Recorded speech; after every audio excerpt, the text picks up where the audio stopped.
যেভাবে রিশাদকে নিয়ে স্তুতি, বন্দনা, আলোচনা, প্রশংসা চলছে, এক কথায় পুরো বাংলাদেশকে তিনি যেভাবে গর্বিত করে চলেছেন প্রত্যেকটা ম্যাচে, আফসোস জাগে যে প্রথম ম্যাচে কেন তার দল লাহোর ক্যালেন্ডার্স তাকে খেলালো না।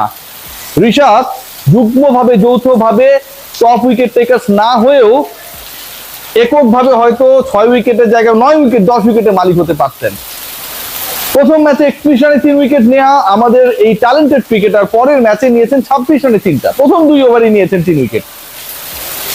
শেষ বলে তার যে কোটা, সেই কোটার শেষ বলেও তিনি উইকেট পেতে পারতেন, কিন্তু শেষ পর্যন্ত সিকান্দার রাজা ক্যাচটা ধরেছেন বাউন্ডারির ওপারে গিয়ে। 11 বলের মধ্যে 3 জন ব্যাটারকে ফিরিয়েছেন। পিএসএল ক্লাসিকোতে করা প্রথম বলে উইকেট পেয়েছেন। সান মাসুদ রিভার্স সুইপ করতে গিয়ে আউট হয়েছেন। আম্পায়ার আউট না দিলেও আমরা দেখেছি উইকেট কিপারের আবেদন, কনফিডেন্ট আপিল, এন্ড দেন পরবর্তীতে রিশাদের উইকেট লাভ।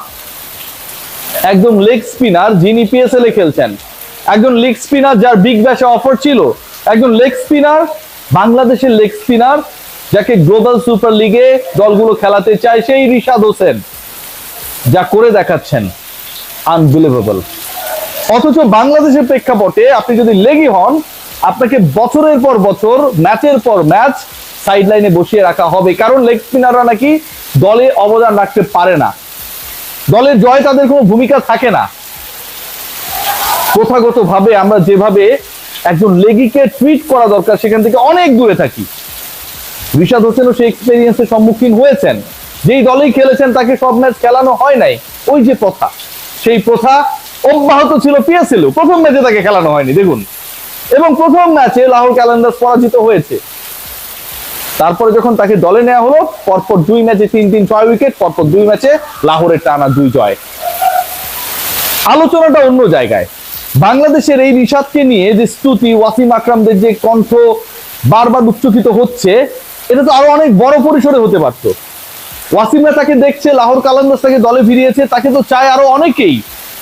রিকি পন্টিং তাকে খেলাতে চায় তার দলে, গ্লোবাল সুপার লিগের দলে, বিগ ব্যাশের টিমে।